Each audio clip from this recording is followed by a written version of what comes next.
Hello, and thank you for watching and listening to another episode of The Podacity with Keita Rose.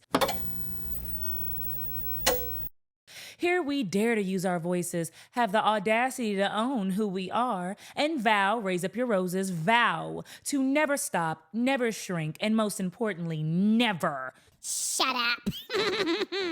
Never. Like, share, subscribe, talk shit in my comments. Tell me how you really feel. And I'm going to tell you guys how I really feel about this whole Tyler Perry versus Derek Dixon situation. But it's not going to be like you think. I'm so sorry.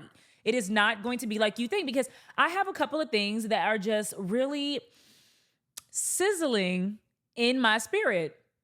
So I want to talk about a couple of things, right? I want to talk about exploitative people and what that means, right? So we're gonna have to define exploitative, like the definition of being an exploitative person, and what are some characteristics of an exploitative person, and how you can benefit from knowing this definition and understanding these characteristics so that you don't get played. We can all understand that Hollyweird is an exploitative place. We get it, right? They want to take as much from you without giving you a lot in return, right? We all as a collective understand that. But this doesn't just happen in Hollywood. This happens in everyday life.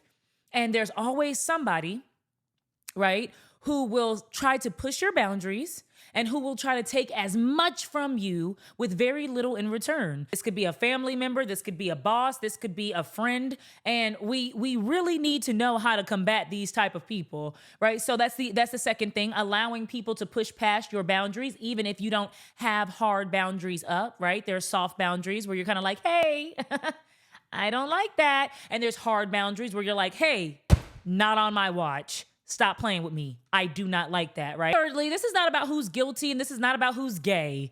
This is not about who's guilty and this is not about who's gay, but I think that we could stand to learn a lot from this situation. So we're just gonna go ahead and hop right into it. I, like most people, went down the Tyler Perry and Derek Dixon rabbit hole because I was scrolling down my timeline and just could not believe that Tyler Perry was facing a $260 million lawsuit. Like, what? What's happening? Not being sued for sexual assault. SA. I just couldn't, there's not a world where I saw this coming and this was not on my 2025 bingo card.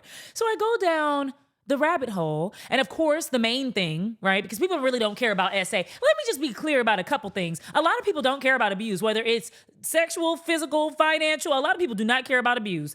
A lot of people feel like they got their own stuff going on. A lot of us are conditioned not to care about abuse. A lot of us are conditioned to enable abuse and protect abusers and really shame victims and not care about abuse, period. And I think I seen a lot of that with this situation. Like right off the rip, before we knew anything, people saw that a white man was accusing Tyler Perry of something, and immediately our community was like, nah, I don't believe it. They're going after him. He's a powerful black man. He's about to buy NBC. I don't believe it. And it's like, okay, well, let's just hear it. I get it. But let's just see the information and let's come up with our own opinion about it based off of the information at hand. So I'm going through, and the biggest thing that people were talking about was like, oh my God, Tyler Perry is gay. And a lot of people were like, well, we knew that already. We knew Tyler Perry was gay. Which that doesn't matter. Like I said, it doesn't matter about who's gay or who's guilty. It matters about who's guilty. I won't say that, but it doesn't matter about who's gay. That's not the biggest thing here. That's not even a worry. A lot of people felt like Tyler Perry had a checkered past. A lot of people felt like the girlfriend that he was with that we never really saw and the child that he had with her was like a cover up to make it seem like, he was straight and he was living a heterosexual life because, as we know, our community don't really get down with the LGBTQ. Well, we get down with it. Let's be clear. We get down with it, but we like to get down with it in private. We can't publicly get down with it. And I hope for a world in the future where we can be who we are, where black men can finally be open about being gay so that they don't have to be down low, so that they don't have to abuse anybody. Again, this has nothing to do with Tyler. Everything that I'm saying is alleged. This has nothing to do with Tyler, but I just hope for a world where black men and black women can start to express themselves in whatever sexuality they have and love who they want to love and be who they are and be who they want to be, right? When I'm scrolling and I see somebody say, well, 12 years ago, a guy named Walter said that Tyler was gay and he had run-ins with him and he had an issue with him. So I was like, who is this? Who is Walter? And it turns out Walter is Walter Lee Hampton II. And 12 years ago, he made a YouTube video about his beef with Tyler Perry. He didn't really have like a full-blown beef, right? It wasn't like a brawl. They didn't get into it, but he had known Tyler. He had met him through a mutual friend named Eric. He was doing construction at the time and Tyler was doing his plays. If you can remember, Medea Goes to Jail and Medea Family Reunion and different things, Tyler Perry started off doing plays. That's where I found out about Tyler Perry. Really didn't. We were in two different worlds. I was working construction at the time. Tyler was doing his plays. And at that time, I really didn't have any interest in his plays. I'd seen one of them and I was like, this is not for me. It just wasn't something I was interested in. At the same time, Tyler Perry's plays began to do extremely well. And he toured with a lot of my personal friends who were in his plays. Tyler had a huge amount of support from the black gay community because, well, he was black and gay. So most of my friends stood by Tyler Perry, helped him with his plays. I would say 85 to 90% of the guys that supported Tyler Perry when he first started were all black gay men. And I just asked Tyler. Tyler made it clear that he said, look, no one can know that I'm gay. And I'm thinking, what? Are you looking around? Did you see all these sissies you hanging around at this table? Nobody can know that you're gay and you sitting around with all these damn sissies. I said, well, why? Why can people not know that you're gay? And he said, he just told me, he said that if people find out he's gay, he's going to lose the support of the members of the black church members. Now, keep in mind, I had not been to Tyler Perry's plays. I'd only seen him on DVD. So I don't know who was going to see his plays. I assumed that they were just everyday African-American people. I did not know that he had such a huge church following. I'm not a church-going individual. I grew up as a Jehovah's Witness, so I don't know anything about the black America and the black church scene, not like Tyler knew. And Tyler knew enough about the black church scene to tap into that market and design his plays to bring these people out and spend their money.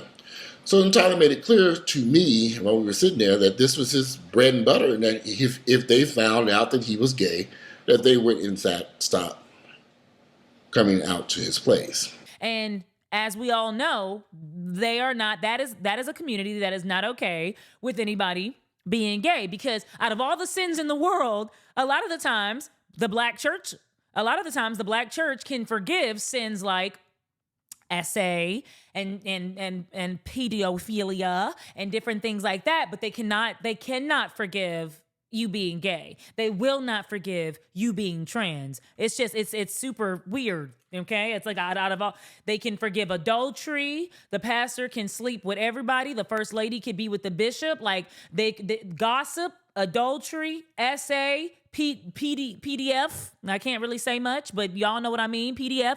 All of this can be forgiven, but not your son being gay. Not your daughter being gay. God forbid. I don't know why that's the only sin that just really does it into like with the older black community, but that's the one sin they cannot forgive, even though all the other sins can be forgiven. So I understood when he said it, why Tyler would say something like, well, no one can know, right? But Walter's beef with Tyler is the fact that once Tyler got the amount of fame that he was seeking, right? Once Tyler got the amount of money and made a massive amount of money, he decided to turn his back on the gay community. To not support the black gay community, there were things that Tyler could have done that would have been extraordinary to help the black gay cause. He knew that there were tons of stuff that he could have done. But he took his millions of dollars and beat it. And it just irritates me to no end. What Tyler Perry did was wrong. It was wrong. And Tyler Perry's going to pay a heavy price for the lies and deceit that he did about his sexuality. Do you honestly feel that because now that you're making so much money, now that you can buy your way into the heterosexual community and you want nothing else to do with gay folks? And I hope that maybe one day in the future his mind will change and his heart will change and he'll accept and be proud who he is. You can't pray the gay away. I don't give a damn what you crazy, religious, psychopathic nutcakes think. It ain't gonna happen. Even if I started off with a lot of Black gay support, my audience is Black churchgoers now. And so I cannot show any type of support. I cannot give any big ups or any props to the Black gay community. I have to turn my back on this community because the community that pays me, the business that pays me, yeah, it isn't gay. I'm so sorry. And so that was Walter's beef. So 12 years ago, he makes a video and he's talking about this. But I found it interesting in the video because I understood his beef, right? And let me know down in the comments below if you think, and not just about the Tyler Perry situation, but in any situation, if you think that the very people that got you started should still be with you at the end, right? Don't forget, a lot of times we'll hear this, don't forget where you started. Don't forget where you came from. Don't forget who you are. And so you'll see a lot of people run from their past, and a lot of people don't want to be associated with their past anymore because their past has some pain in it. There's some pain and there's some trauma, especially if they haven't worked through it in therapy, if they haven't worked through it in counseling, right? If they haven't gotten through some of these traumas, there's some pain there. I don't want to be there anymore. So let me know down in the comments if you feel like that this is acceptable. But this is what the Walter guy was saying. This is what his beef was with Tyler Perry. So he mentions this woman, trans woman, or I think he said drag queen. He mentions a drag queen named Sophia. And he talks about her shows and how Tyler stole from Miss Sophia. Does he owe the community anything that supported him when he first got started? Does he owe Sophia an apology for stealing her whole entire act and video? Sat there recording Sophia, which is a drag queen or a female impersonator. I wouldn't even say a female impersonator. An individual who would occasionally wear men's dresses at a club and do a stand-up comedy. Hilarious, very funny individual. And I think Tyler Perry would sit there and record him with a video camera and, in essence, stole this man's whole act and created the whole Medea thing. But we're going to move forward. I pray Tyler Perry will make amends with the Black gay community and help support. So, of course, I went down the rabbit hole of like, who's Miss Sophia? And then this came up. The Stars of the Century, and it was at Tracks, the warehouse. Right.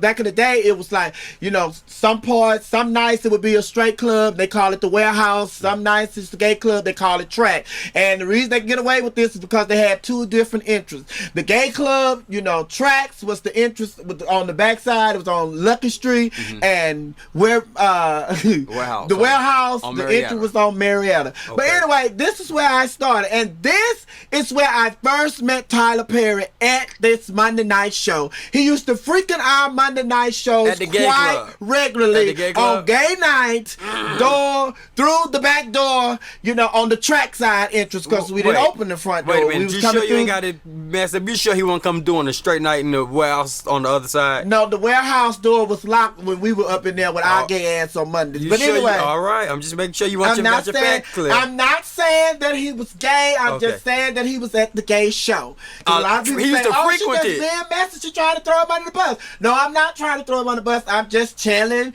you all when I first met Tyler Perry. Because what really motivated me to tell y'all when I first met Tyler Perry, because like when Tyler Perry did interviews with Oprah and everybody said, where you come up with the character, Medea?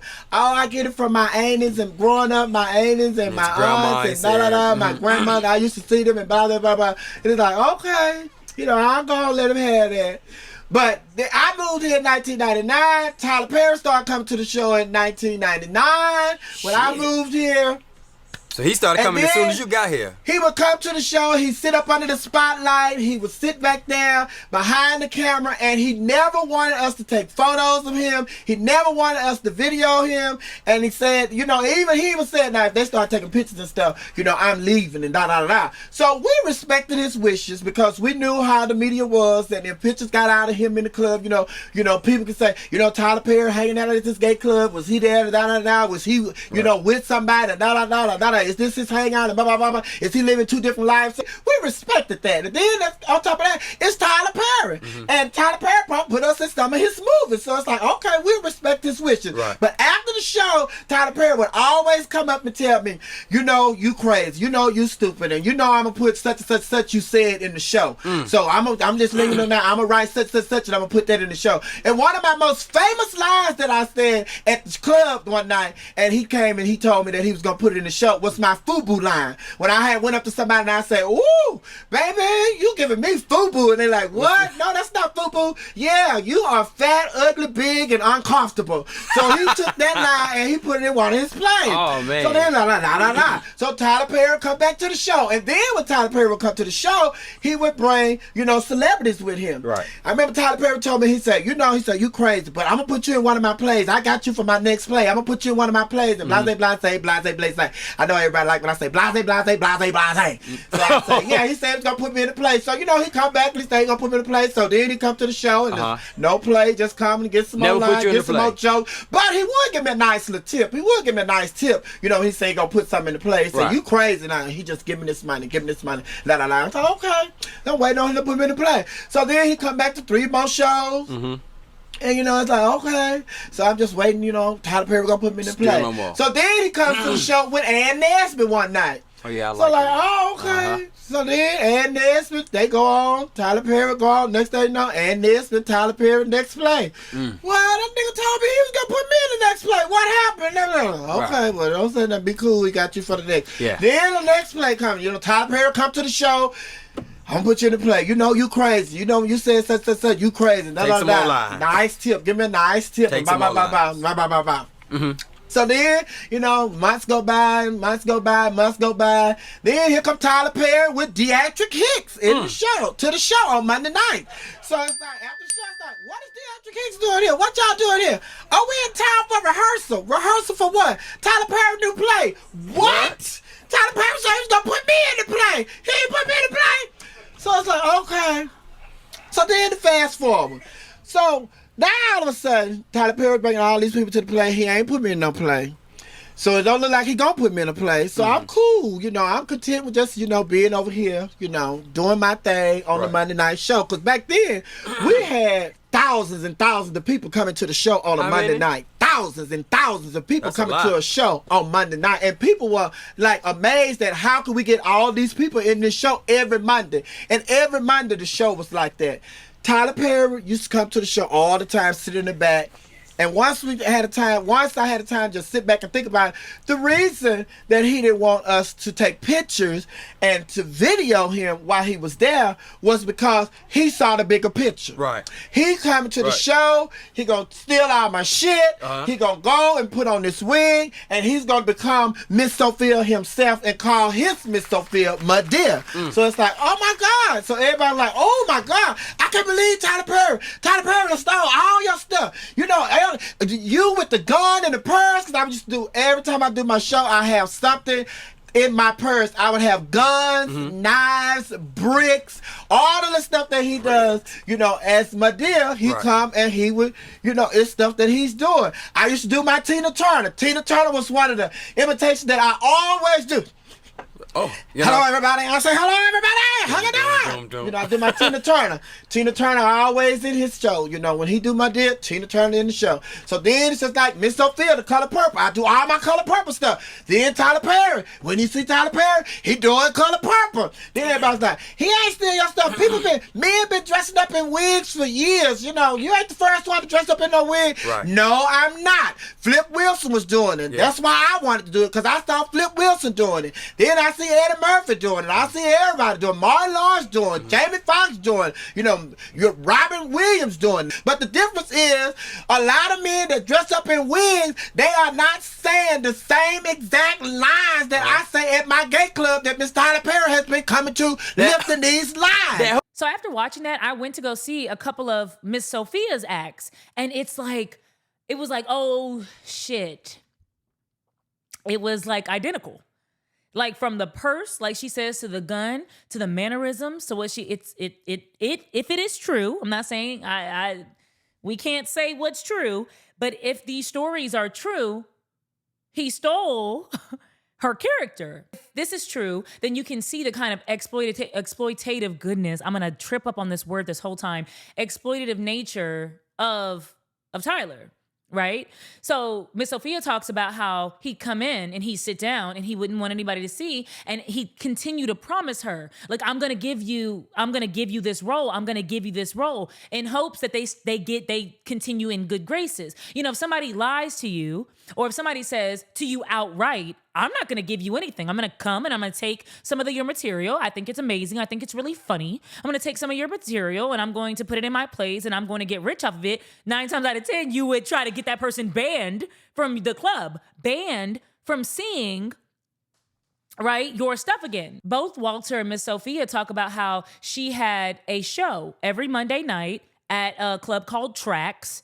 And this show got a lot of traction. Thousands of people would come on a Monday night to see this show. So automatically that's the proof of concept. The proof of concept is there, right? So an exploitative person, can see that this is going to work. Now, all you have to do is tweak it a little for your audience, but you can see that this is going to work. You can see that thousands of people have already stamped it, have already said that they'd give their attention and their money, their time to this body of art, this work of art, right? And so she talks about how he comes in and he tips her. He tips her every time. He's complimenting and he's tipping. In my mind, what I saw when I heard her say that was, this was his way of paying you, my love. He's going to make thousands of dollars at the time, maybe even millions.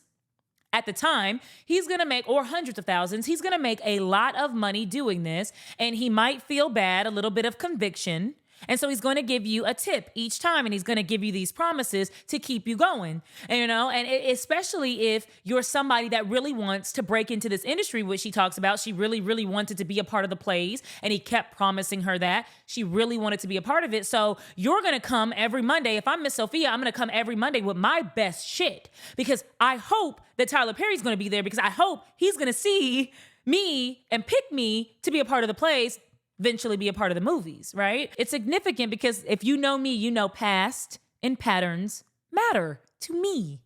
Past and patterns matter. And so if a person, again, not saying any of this is true, but if a person has an exploitative nature, they see you and they see what you can do and they see what you can do for them, and they give you scraps compared to what they know. Like she said, he saw the bigger picture. They give you scraps in comparison to what they're going to get from using you, stealing from you, right? This is the nature of Hollywood. This is the nature of these type of like manipulative people. They want to see what they can get out of you, and they want to give you very little. And so I want to talk about how Miss Sophia was like, well, I kept letting them slide. I kept letting them slide. When people push past your boundaries. Now, she didn't have any set up. She didn't have any boundaries set up. So I'm not saying what Tyler did here is illegal at all. If he's a bad person, he's a bad person. But he didn't do anything illegal. People are allowed to come to your show, take from you. And if you don't want, press them. If you don't, could call them out, which she did 12 years ago. She made this video 12 years ago. She said that she was motivated to really come out because so many people were asking him, where did you get this character? And he's like, my mom and my aunties. He couldn't even give her credit because exploitative people won't do that. They're not going to give you any credit because it takes from them, right? And so she didn't have any boundaries put up. And she kept saying like, well, it's okay. I'm gonna take that little tip. So unfortunately, when you don't set up boundaries, when you're not able to see when you're not able to see the signs of somebody exploiting you, if somebody using you, of somebody stealing from you, when you're not able to see that and you're kind of green and everything's, new and you're excited to just work. Creatives are like known for this. Creatives are so excited to work and so excited to get some type of acknowledgement or some type of tip. I bet it was like $100, $200, especially if it's like this gay club, this small gay club. She was probably tipped $5, $10, $20 out in a hat.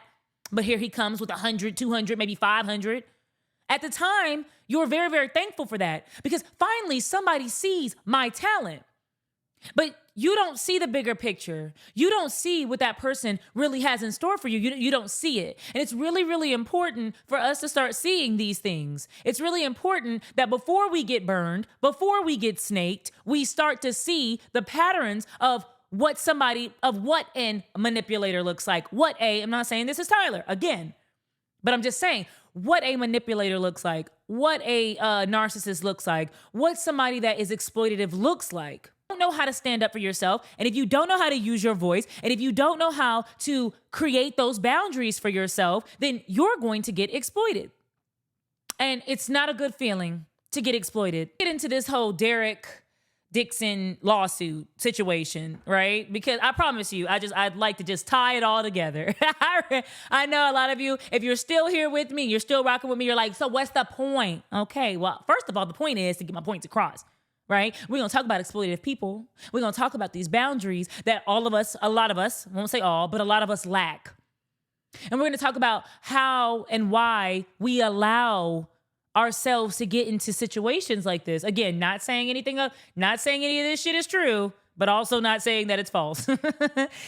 Derek Dixon filed a lawsuit against Perry, and in the docs he claims he and the director met at an event in 2019, and in Derek's words, Tyler picked him out of the crowd and asked for his phone number, suggesting he might have a role for him. All right, so already, and again, I'm not saying this is true, but already I see you, I sees it, I likes it, I wants it. Even if it's just to work with you, I'm picking you out the crowd. Cool.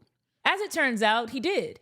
Derek says Tyler gave him a small role in 2 episodes of a show called Ruthless. And then in January 2020, Derek says Tyler invited him to his Atlanta home and he accepted, hoping to build a friendship that would lead to more acting gigs. But according to the suit, while there, Derek drank too much and ended up sleeping in the guest bedroom. In the documents obtained by TMZ, Derek claims that Tyler got into bed with him and started touching his thighs. And although he rejected his advances that night, he claims Tyler remained interested. So it's right there. Okay, we're just gonna stop you right there. Your boss invites you over to his house, and you go. There's nothing weird about that. I'm sorry, so many people are like, "Oh, well, you should know." A lot of times, I've been invited to a lot of houses by managers and by bosses, and nothing has happened. We hung out. We're just trying to build a rapport outside of the office. So outside of the studio, we're trying to build a rapport. And so you think naturally, if your manager or your boss invited you somewhere, that's what that is. You're going to try to get closer. Maybe not like that, though, but you try to get closer. And so he did. He got real close, allegedly, touched on his thighs. At that moment, you know what it is. And this is not me saying, because I cannot stand when people take essay and they say, well, you knew what it was, and that completely wipes away accountability from the other party. Like, well, you knew what could have happened, so this person doesn't deserve any accountability, or this person doesn't deserve justice in any sense because you knew what could have happened. Like, absolutely the fuck not. Sorry, not over here. We're not doing that. So, but you do know what's up, because he's already let you know by touching your thigh that what type of time he might have been on, right? So it says shortly thereafter, Derek says that he landed the role in the Oval. This is the hard part. The hard part is I got touched, allegedly, by my boss, but nothing happened. There was nothing major that happened. It was a little sexual, and I didn't quite like it, but was able to land a bigger role. And I want to land a bigger role. Like, I really want to, I want to be an actor. And this is TP. Like, I want to be an actor. So Derek says he landed the role of Dale in the Oval. Great for his career. But he claims it was around that time that Tyler also started firing off sexually suggestive texts, including asking what Drew's sexual preferences were and telling him he has sex with men. Derek also notes that his character Dale was written as a gay, homeless, desperate store clerk who had to sleep with other characters for a place to stay. And I think what a lot of people are missing when they talk about this, because I've seen a lot of people talk about this, they've kind of missed the fact that, like, that's foreshadowing. Like, you're going to play, if you want this role, you're going to play somebody desperate for money, desperate for attention, desperate for a position. You're going to play somebody that will have sex and do whatever you need to get what you need. And this is not a new concept in Hollywood. It just isn't. People have sex for money. People have sex to gain things. People use positions to get sex from people. This is like so textbook. This is not anything surprising. Not to say that this is true. He claims that's exactly what Tyler told him he was looking for in a real-life sexual partner, someone who would be loyal and dependent upon him. Again, this is important to note.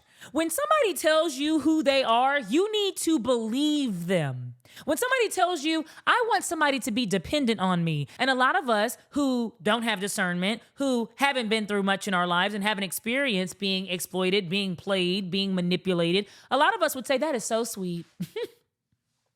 This person really wants to love me down. This person really wants to give me stuff. I like this. This is more than I've ever gotten out of my life. This is more than I've ever gotten from anybody. This is important to me. I like this. I want this. No, this person is saying that they want to have some type of control over you. Why would somebody want to have control over you? So that you can't walk away.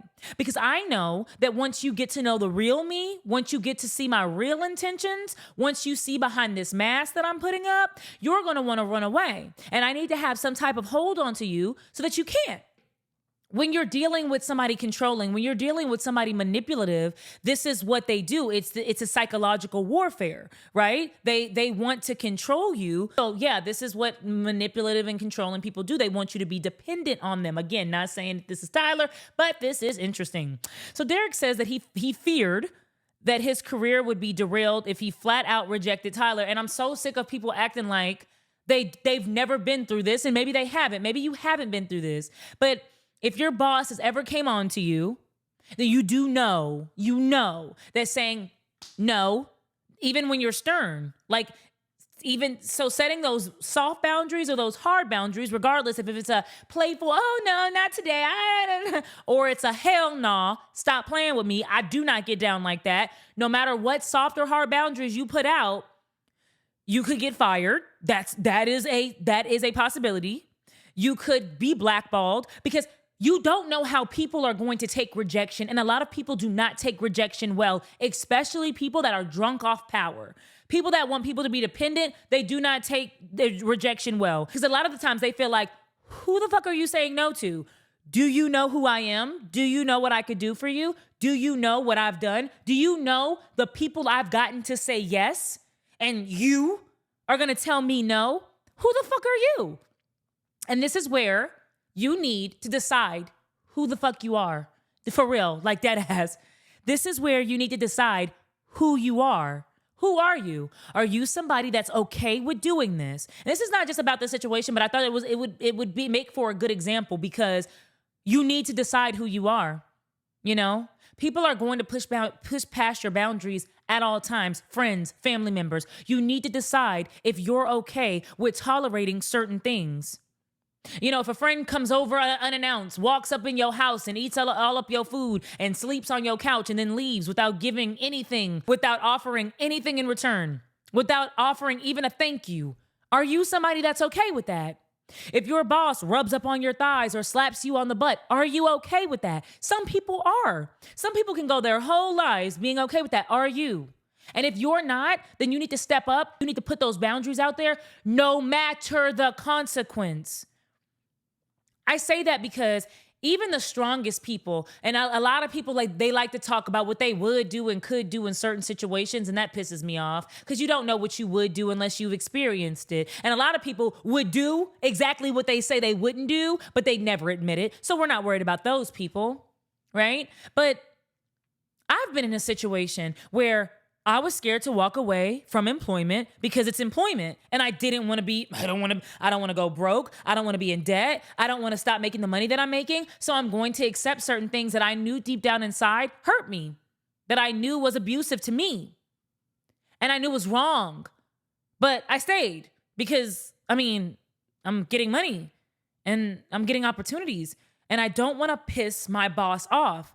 It is the worst fucking feeling in the world when you are afraid to piss off your boss. It really is. It's the same feeling that a child has when they go to their mother and they say things like, Uncle Johnny touched me, or such and such, this happened, right? And you're afraid of what your mom might say. You're afraid of the repercussions. Am I going to get in trouble if I say no? Am I going to get in trouble if I tell the truth? Are you going to fire me? Are you going to hit me? Like it's the same feeling of like, I don't know what to do. And even though I'm an adult and I can make my own choices, I don't know what to do. I don't want to lose out on this opportunity. So that's why I said in the beginning, it's not about who's guilty. Because if you look at it, you could say both parties, if this is true, both parties are guilty. You have Derek, who was told several times, touched even. He was flat out told, I have sex with men and I'm going to want to have sex with you. I am interested in you. And unfortunately, whether or not you don't put up boundaries because you want the benefit or you don't put up boundaries because you're afraid, people still look at it the same. You deserved it. That's what people think. That's what people will say. You deserved whatever happened because you knew. So instead, he told him he wasn't the sexual type. Again, I've been through that situation where I've been like, oh no, I'm not freaky. I don't even like the kiss. I don't like the touch. Nope, I'm asexual. Is it asexual, y'all? I'm asexual. I don't want to do any of it. Nope. Because you want him to get the hint. You want them to get the hint. Like, I want this job and I really want to work with you and I don't want to piss you off because I do know that you have the power, but I don't want to do that with you. I don't want to. So like, please. But unfortunately, people who push boundaries, exploitative people, will want to push those boundaries. So it doesn't matter if you change the subject, which we'll get into these text messages because everybody said in these text messages that they couldn't see where it was inappropriate. And it's like, okay, well, how about we break it the fuck down? Because there's some inappropriate things for sure. In 2020, things took a dark turn. Derek claims that Tyler greeted him warmly, but quickly turned into a sexually charged conversation, asking him if he likes it rough in bed. And again, Tyler has told, if this is true, he has told you from the very beginning, before you got your first part, when he touched your thigh, what type of time this was. And so you kind of hope that it stays, because a lot of people do. We hope that it stays within this level. Okay. When I figure out who I am and I figure out what I'm comfortable with, I'm okay with this level, but I don't want nothing else. It's like, you're going to get something else, bro. Like if I'm going to test you.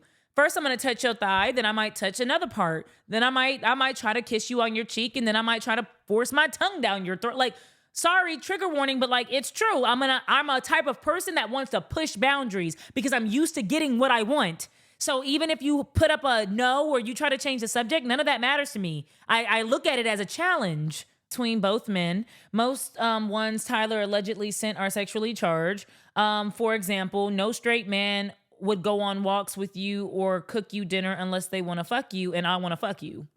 Okay, I mean, that's straightforward as hell. Hey, how are you? I'm going to want to fuck you soon. Are you going to be into that? Like, no. Here's the problem with this. You look at him and you say you're not a victim because straight from the beginning, he told you what he wanted and he did it. He touched you, he texted you, he let you know certain things, like he was jealous of you with other men and that he dreamed of biscuits and blowjobs and different shit like that. So he straight up told you, I want to have sex. I would have sex with you. I want to have sex. The part where it's inappropriate is that it's his boss. That's just it. That's just it. And I know a lot of people can't really grasp that. It's like, okay, yeah, so what? They're grown men. No, it's his boss. You're afraid to tell your boss that you are going to take off of work even though you don't have enough PTO to cover it. You're afraid to tell your boss what you did during your sick time. Maybe you weren't really sick, but you took sick time off.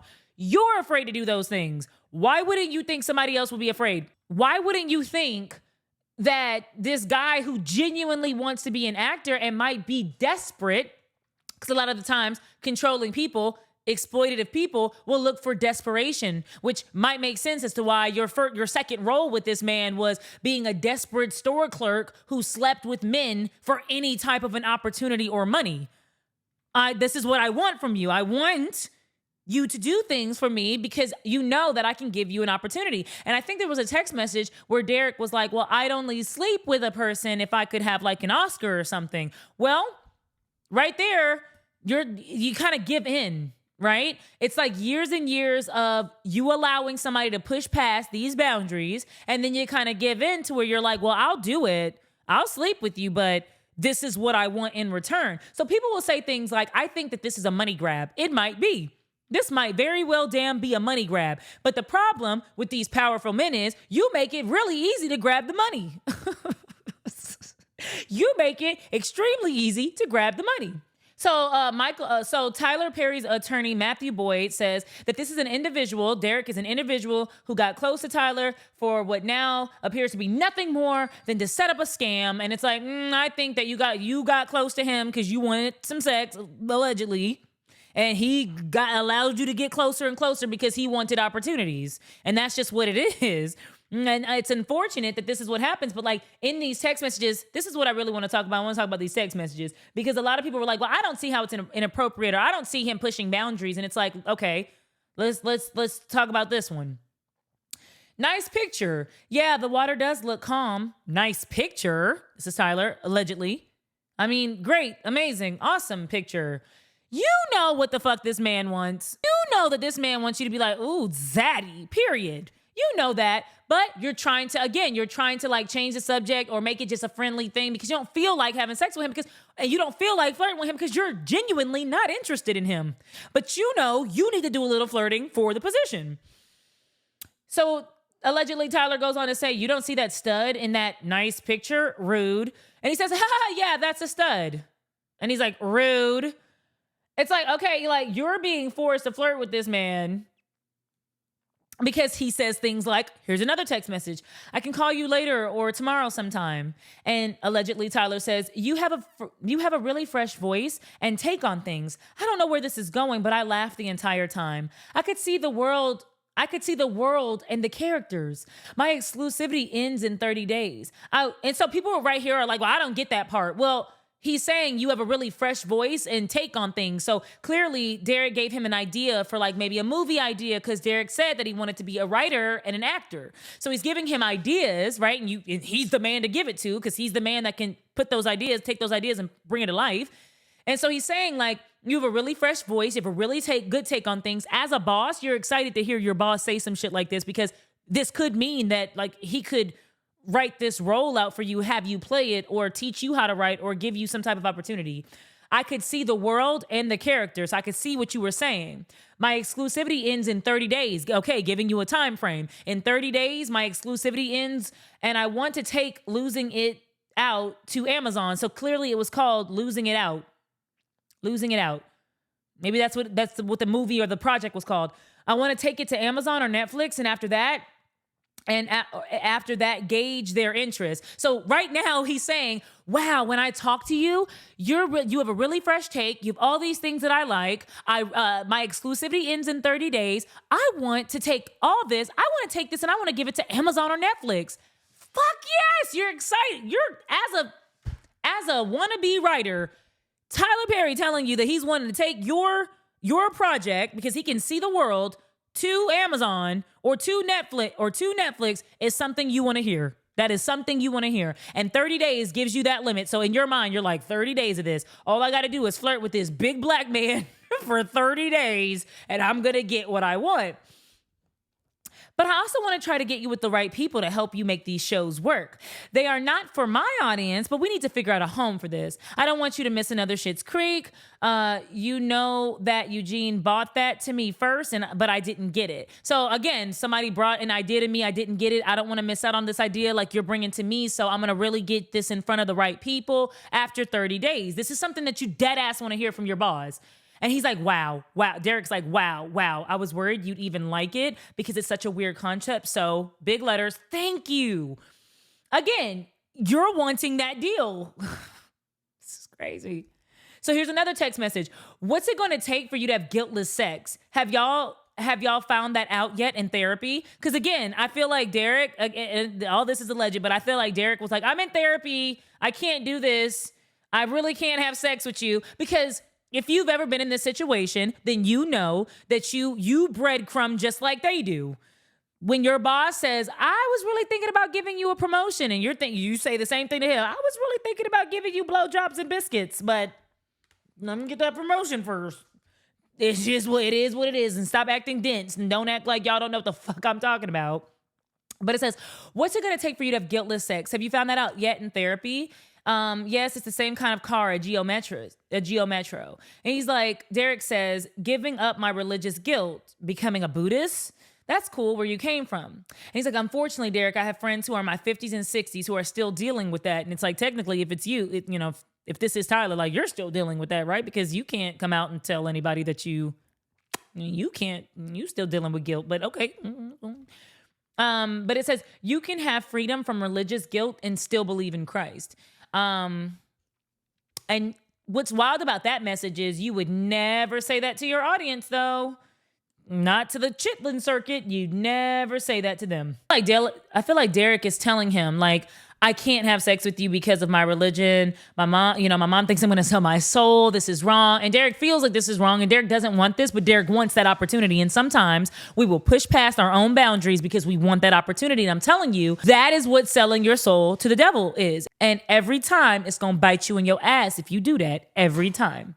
So here's another message where allegedly Tyler says, Santa Monica is nice. I'm glad you're going out there. How is your no? Is it stronger? You've got to have a strong no. And to me, they're talking about his boundaries. Like you don't tell me no strong enough, and I want you to. So I'm still intrigued because you're not telling me that you won't have sex with me. You're kind of playing this fence thing, and it's fun. And it's a chase, and I like a challenge, but I do want to hear a strong no if it's going to be a no so that I could set my sights on other people. And you, as that employee, you don't want him to set his sights on other people because you want his sights on you because you want that next big role. And so allegedly Derek says, yeah, it's strong. My mom literally thinks I'm going to sell my soul to the Illuminati. She heard Kanye say that that's real. Allegedly Tyler says, well, I don't think that, but I do think that if you have to be able to say no and mean it and make it clear straight up. He ain't lie. You need to be able to say no and mean it and make it clear. Are we going to have sex or not? Is you going to let me okay, I need to stop. And he says, I'll only say yes if it gets me an Oscar. JK, but I hear you. You're not JKing. I'll only have sex if it'll get me an Oscar. Are you going to start putting me in these positions? And so the whole lawsuit is like quid pro quo, meaning this for that. And this is exactly what I see. This for that. You keep telling me things like in 30 days, I'm going to take your ideas and I'm going to try to give it to Netflix or Amazon. And I keep allowing you to blur the lines and touch my thighs and going over your house and falling asleep. Okay? So again, that's why I started this by saying it's not about who's guilty. I feel like this is exactly what quid pro quo is. That's exactly what it is. It's this for that. And if I let you do this and you didn't give me that, we're going to have a big fucking problem. And that's what I see here. And what do you guys think? It's just that this was not about who I find guilty, but I see a lot of people kind of pussyfooting around this topic because they might want to roll one day. They might want to act one day. And you don't want to piss off the elites and the gatekeepers. And I get that, but there's some important messages that you can get from this. Don't allow anybody to push past your boundaries, but don't be the person to do it either. Don't be somebody that's okay with blurring your morals. Because once you sell your soul, you can't get it back. And you need to know what exploitative people look like. And that feeling of emptiness, that feeling of self-loathing and that low self-esteem you gain after you've been exploited, after you did not get what you were promised, I'm telling you, it's not worth it. It is not worth it. And so it's very, very important that you stand up for yourself. It's very, very important that you use your voice. It's very important that you're able to see these characteristics of people. And you're not going to see it up front. People are not going to come to you and say, hey, listen, I'm going to take everything from you and I'm going to give you nothing in return. Okay? If you know that you're going to hate the person that you see when you look in the mirror to get it, then you already know. It's not something that you need to be doing. It's not something that you need to even subject yourself to. Because it's not a crime. It's not a crime. If somebody tells you, women do it all the time, where you get flued out and this person's got stacks of money and you think that you're finna get all this money and all this fame and all this clout and all this whatever, and you get fucked and ducked, because that's what it is. You get fucked and ducked, and you're left with an empty wallet and a wet ass, and you're looking around and you're mad and you want to expose and you want to do all that. No one's going to give a damn. Sure, I say expose them. Go ahead. Call it out. People were also talking about the Christian Keys situation. But again, there's a powerful man. I don't want to say his name. The people are dead ass afraid to say this person did it. And honestly, as somebody who came out and said, this person did this, You cannot be afraid. You cannot allow these people to, I understand. I get it. You don't want to be, these are the gatekeepers. These are powerful people. They have millions of dollars. I understand the fear. But at the end of the day, you know what's more scary to me than losing out on any opportunities? Losing myself again. It'll never happen. And the more you sit up here and run away from your morals and run away from your respect and run away from who you are and run away from what you know is right, the more you run away from yourself. And once you lose yourself, you can have all the money and the riches and everything else. You can have all that. It won't matter. None of it will matter.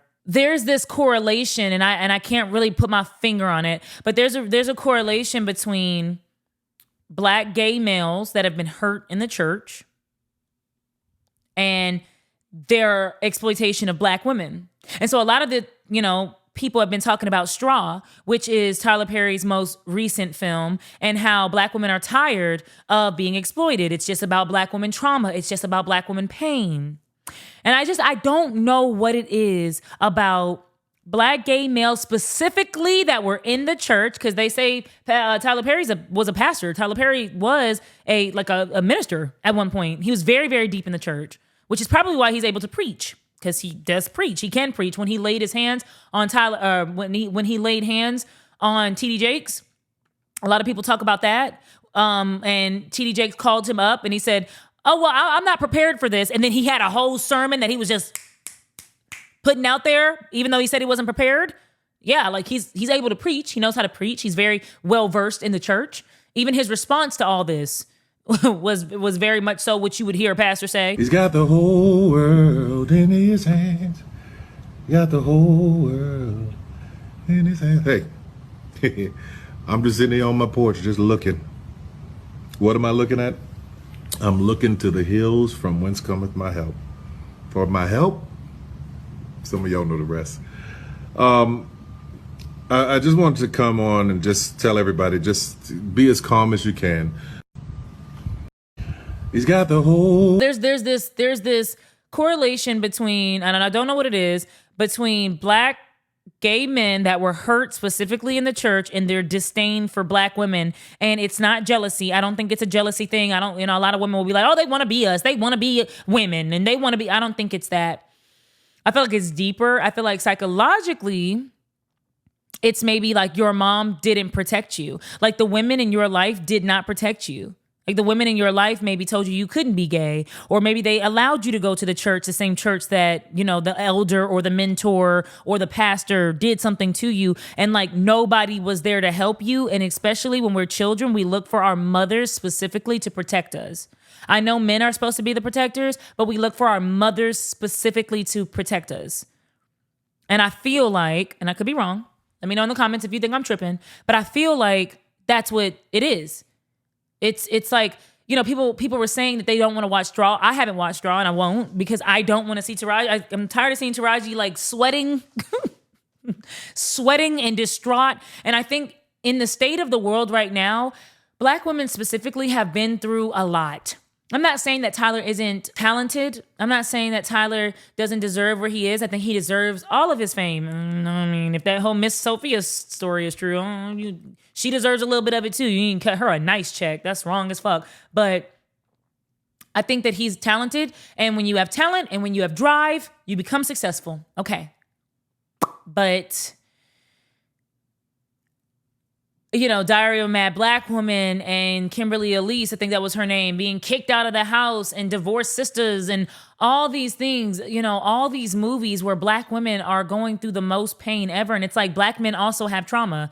Why can't you cast them in that type of light?